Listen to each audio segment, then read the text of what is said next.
नमस्कार। एक बार फिर आपका स्वागत है हमारे पॉडकास्ट माइंडफुल वेलनेस में, जो मोहन योगा स्कूल द्वारा संचालित है।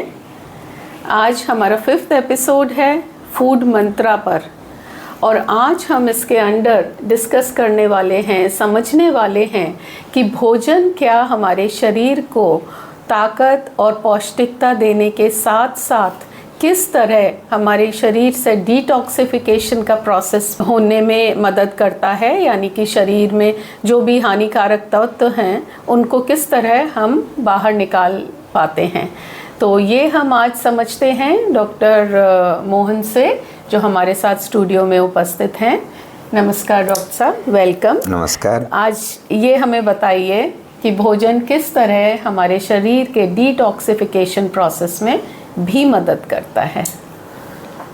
देखिए, भोजन अगर नेचुरल भोजन है, अनप्रोसेस भोजन है, या कहें कि सात्विक नेचर का भोजन है, तो इस प्रकार के भोजन में चांसेज है कि नेचुरल डाइटरी फाइबर्स जिसको कहते हैं, जिसको रफेज भी शब्द प्रयोग किया जाता है, इसका मात्रा इसमें ज़्यादा होगा।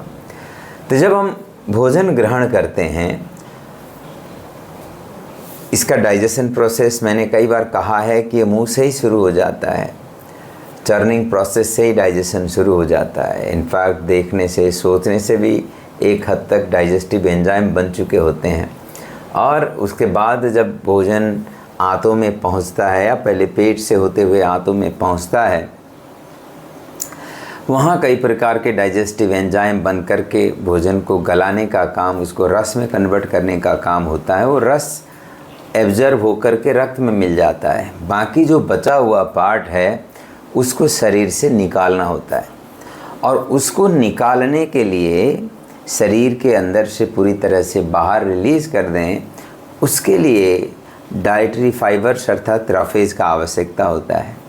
अगर हमारा भोजन सात्विक हो, नेचुरल हो, जिसमें अगर स्पेसिफिक कहें तो बॉइल्ड वेजिटेबल, स्टीम वेजिटेबल से लेकर के स्प्राउट्स से लेकर के ड्राई फ्रूट्स, सैलेड्स जैसे चीज़ें ज़्यादा हो, अनाज में भी मिनिमम प्रोसेस्ड या नो प्रोसेस्ड, इस प्रकार के भोजन अनाज इस प्रकार के अनाज हो, तो इनमें रफेज का मात्रा होने के कारण से फूड पाइप का क्लींजिंग प्रोसेस एफिशिएंटली हो जाता है। एक तो ये है। दूसरी बात, हमारे भोजन में अगर विटामिन सी से लेकर के कई ऐसे न्यूट्रिशंस होते हैं अगर उपलब्ध है, तो ये सेलुलर लेवल के क्लींजिंग के लिए भी फैसिलिटेट करता है। भोजन में कुछ ऐसे कंपोनेंट होते हैं जिसको लिग्निन और सैफनिन कहा जाता है। ये कई चीज़ों में, स्पेशली जिसमें विटामिन सी का मात्रा होता है, इस प्रकार के भोजन में ये कंपोनेंट पाया जाता है। जब ये हम ग्रहण करते हैं भोजन के रूप में, तो ये जाकर के डीप रूटेड सेलुलर वेस्टेज को भी वहाँ से रिमूव करने में हेल्प करता है। जिसमें लिग्निन प्रॉपर्टी है, ये अंदर से जो चिपका हुआ वेस्टेज को भी उखाड़ करके निकालने में हेल्प करेगा। सैफोनिन जो प्रॉपर्टीज होता है, इसको सफाई करने में हेल्प करेगा। तो इस प्रकार से अगर हमारे भोजन में सात्विकता है, नेचुरल है, और विटामिन सी का मात्रा है, तो ये हमारे शरीर में ऊर्जा प्रदान करने के साथ साथ सफाई में भी हेल्प करेगा। इसीलिए जब आप भोजन को चूज करते हो, तो फैक्ट्री में बने हुए प्रोसेस फूड नहीं, प्रकृति में तैयार नेचुरल भोजन को प्रायोरिटी में रखिए, आपका स्वास्थ्य अद्भुत होगा। जी, तो ये समझ में आया कि detoxification process is not just a one time act, it is a life long process. हर रोज़ हम जिस तरह अपने घर की भी सफाई करते हैं, उसी तरह शरीर के बाहर और भीतर दोनों तरह से हमें सफाई करनी चाहिए। तो आगे मैं ये जानना चाहूँगी डॉक्टर मोहन आपसे कि क्या और भी कारण हैं भोजन के अलावा जिनसे हमारे शरीर में कुछ विषैले पदार्थ या किसी भी तरह के जो अनहेल्दी चीज़ें हैं वो ऐसे एक्यूमुलेट हो सकती हैं हमारे शरीर में, और वो क्या हैं? जी अवश्य। एक तो भोजन के कारण से होते हैं, ये तो मैंने कई बार बताया। भोजन अगर प्रोसेस फूड हो, बासा भोजन हो, तामसिक भोजन हो, तो इससे शरीर के अंदर टॉक्सिक एक्युमुलेशन होता ही है। इसके अलावा भी अगर कोई व्यक्ति, ये देखिए, जो व्यक्ति आसपास में जो भी लोग होते हैं उनकी बुराइयों को ज़्यादा देखता होगा ना, उसके शरीर के अंदर टॉक्सिन ज़्यादा इकट्ठा होंगे। जो भी दूसरों की बुराइयों को ज़्यादा देखता है उसके शरीर के अंदर टॉक्सिन का मात्रा बढ़ेगा और उसको सफाई करते करते उसका nervous system, immune system, hormonal system पूरी तरह से प्रभावित होंगे और उसका ओवरऑल हेल्थ जल्दी खराब होगा। इसीलिए ये ध्यान रखना है कि आसपास में जो भी लोग दिखाई देते हैं उनका जजमेंटल बन करके उनके नेगेटिव चीज़ों को ज़्यादा ढूंढने का प्रयास न करें, क्योंकि वो सारा जो भी चीज़ें नेगेटिव आप उसको ढूंढ के निकालते हो, उससे आपका सिस्टम फियर से प्रभावित होने लगता है, उससे आपका सिस्टम रिएक्टिव होता है, उसके कारण से आपका सिस्टम स्ट्रेस आउट होता है, परिणाम स्वरूप ये समस्याएं पैदा होते हैं। दूसरी बात, हमारा दिनचर्या, एक तरह से बॉडी क्लॉक जो होता है, ये बहुत इम्पॉर्टेंट रहता है। आप टाइम से भोजन करें, टाइम से पानी पिएं और टाइम से सोएं, टाइम से जगें, अपने टाइम से काम करें, ये बहुत ज़रूरी होता है। अगर आपका रूटीन सही ढंग से नहीं चलता है तो बॉडी नेचर के साथ सिंक्रोनाइज नहीं हो पाती है। नेचर के एनर्जी के साथ बॉडी का एनर्जी कन्फ्लिक्टिंग फेज में आता है। इस कन्फ्लिक्ट के कारण से ये बड़े एनर्जी के साथ आपके शरीर का छोटा एनर्जी फाइट कर रहा है, तो एग्जर्शन पहले आपको ही आएगा। इसीलिए आपको नेचर के साथ अपने आप को सिंक्रोनाइज करना है, तो लाइफ स्मूथ होगा। एक उदाहरण से अगर कहें तो नदी में पानी का बहाव तेज चल रहा है, तो आप विपरीत और ऊपर की ओर जाने का प्रयास करेंगे तो आपको बहुत मुश्किल होगा। आप जल्दी गिर सकते हैं, जल्दी थक सकते हैं, लेकिन पानी के साथ बहते हुए फ्लो में स्विम करेंगे तो आप बहुत आसानी से स्विम कर पाएंगे और नदी को पार कर पाएंगे। ऐसे ही प्रकृति के बड़े ऊर्जा के साथ अपने आप को सिंक्रोनाइज करना है। और जो लोग नींद कम लेते हैं उनका भी शरीर का हीलिंग, रिपेयरिंग, मेंटेनेंस, है ना, और डिटॉक्सिफिकेशन का काम जो नेचुरल क्लॉक के हिसाब से होना था वो नहीं हो पाता है। जो लोग रात को लेट सोते हैं उनका शरीर का हीलिंग, रिपेयरिंग और डिटॉक्स का काम पुअर होता है।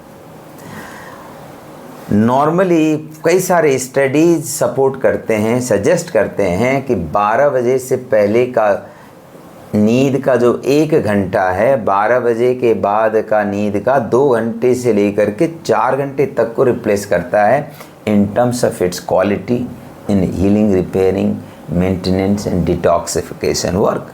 तो इसीलिए आप ये प्रयास करें कि रात को 12 बजे से पहले जितनी ज़्यादा समय आप नींद ले पाएँ, आपका बॉडी क्लॉक के लिए हिसाब से, डिटॉक्स के हिसाब से, हीलिंग के हिसाब से ये अच्छा होने वाला है। तो इस बात को भी ध्यान में रखें। तो इस प्रकार से अपने खान पान, अपने रहन सहन, अपने चिंतन, ये सारी चीज़ें महत्वपूर्ण होते हैं। इन सब को सावधानी से छनोट करें, चूज करें तो फ़ायदे में रहेंगे। जी जी, हमारे शरीर में सिर्फ भोजन से ही नहीं, लेकिन हम क्या सोचते हैं, कैसे लोगों के संगति में रहते हैं, किस तरह का हमारा दिनचर्या रहती है, यानी नेचर के साथ हमारी दिनचर्या है या नहीं, ये सब कारण भी बहुत हद तक रिस्पॉन्सिबल होते हैं कि हमारा शरीर कितना स्वस्थ है और कितना उसमें टॉक्सिन्स की एक्यूमुलेशन नहीं हो रही है। तो ये बताइए, आपने अभी कहा कि हमारा इम्यून सिस्टम भी ये स्ट्रॉन्ग करता है, तो वो कैसे करता है? डिटॉक्सिफिकेशन का इम्यून सिस्टम से क्या संबंध है? इम्यून सिस्टम में WBC मुख्य रूप से रिस्पॉन्सिबल है इम्यून सिस्टम के फंक्शन को ऑपरेट करने के लिए।